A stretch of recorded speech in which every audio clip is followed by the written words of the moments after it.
Imagine this. You wake up a few years from now, open your portfolio and realize you just lived through another Nifty 50 moment.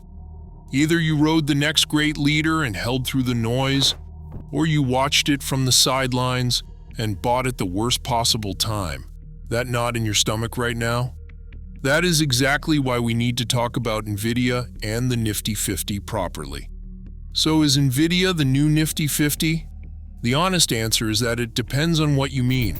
If by Nifty 50 you mean a dominant leader that becomes a cultural symbol in a crowded trade, then yes, NVIDIA absolutely fits that description.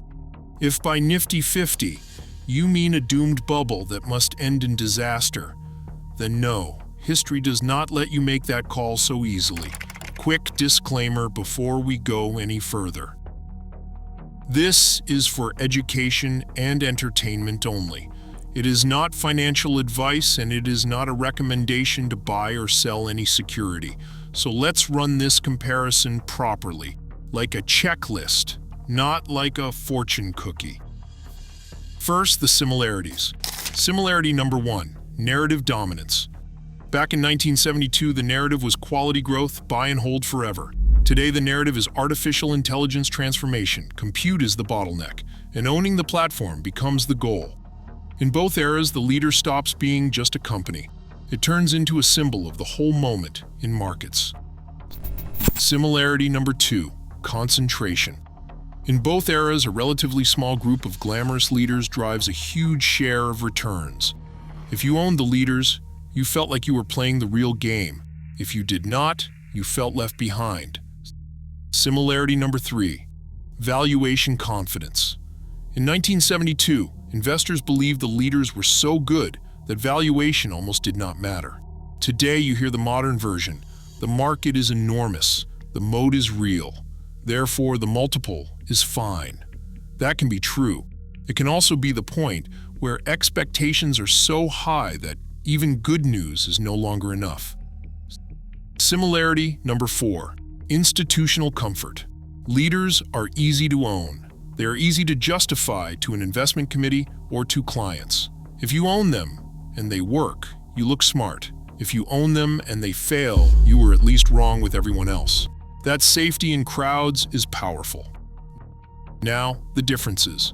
Difference number 1, the underlying economics. Many Nifty 50 companies were consumer and industrial giants with brand and distribution moats. NVIDIA is a technology platform with a software ecosystem and a hardware innovation cycle. That is a very different kind of moat with different ways to protect it and different ways it can erode. Difference number 2, the pace of change. Technology cycles move faster.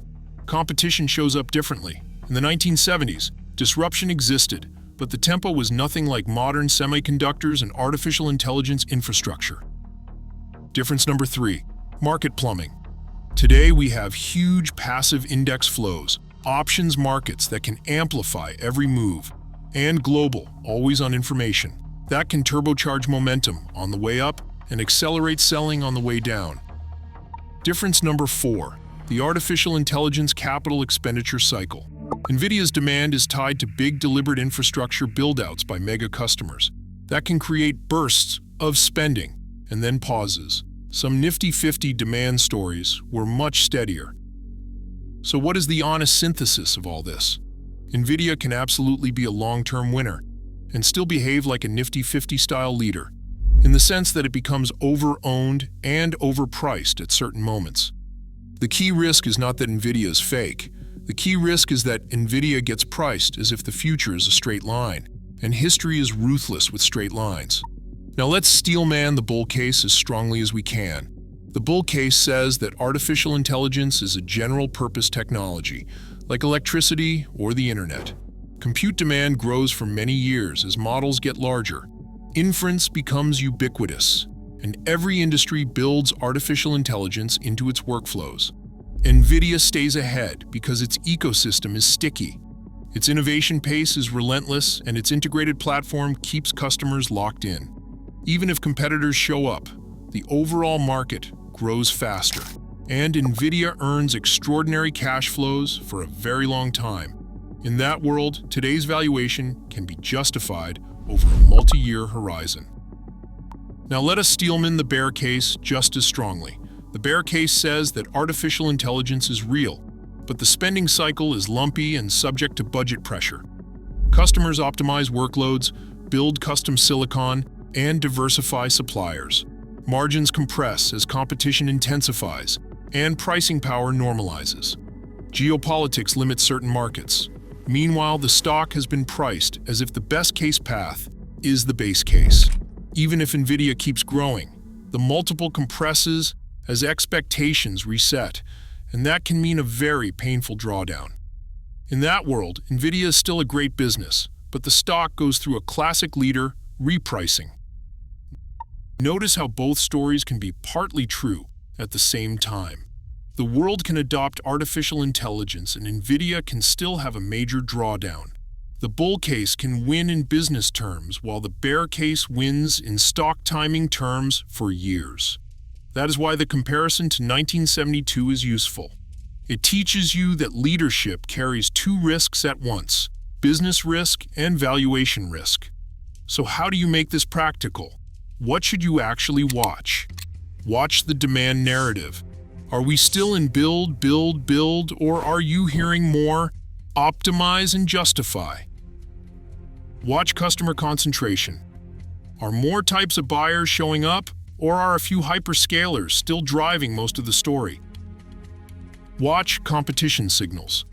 Are real customers adopting credible alternatives in production, or is it just press releases and conference slides? Watch margins.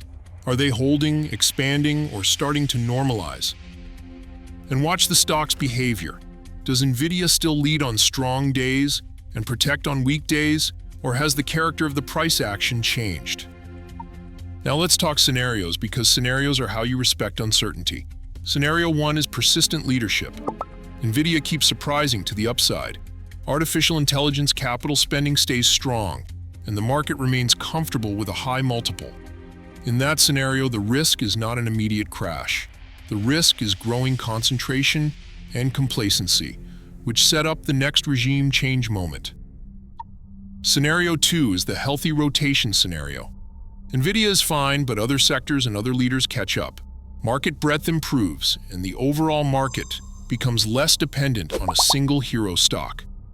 That scenario is actually bullish for market stability, even if NVIDIA's relative returns cool off.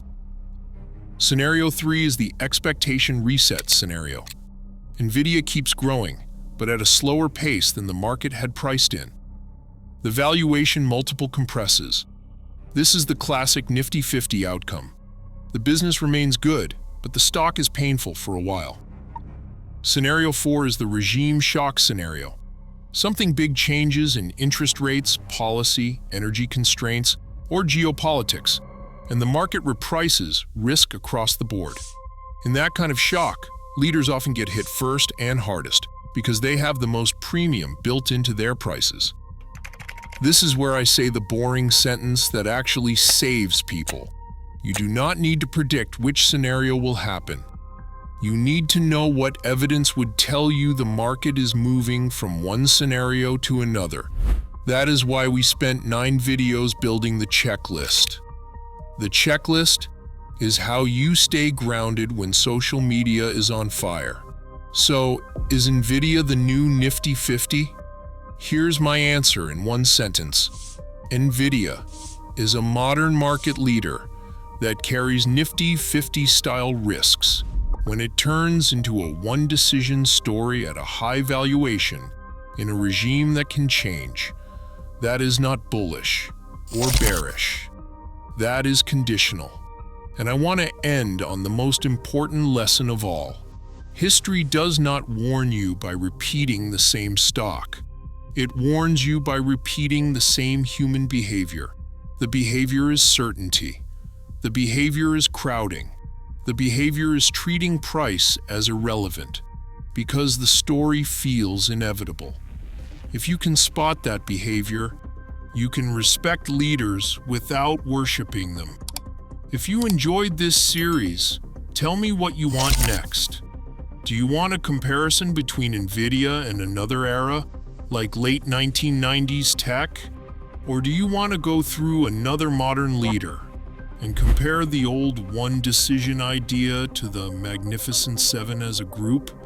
Let me know in the comments. And if you want the full checklist in one place, I will leave it in the description. Thanks for watching, and I will see you in the next one.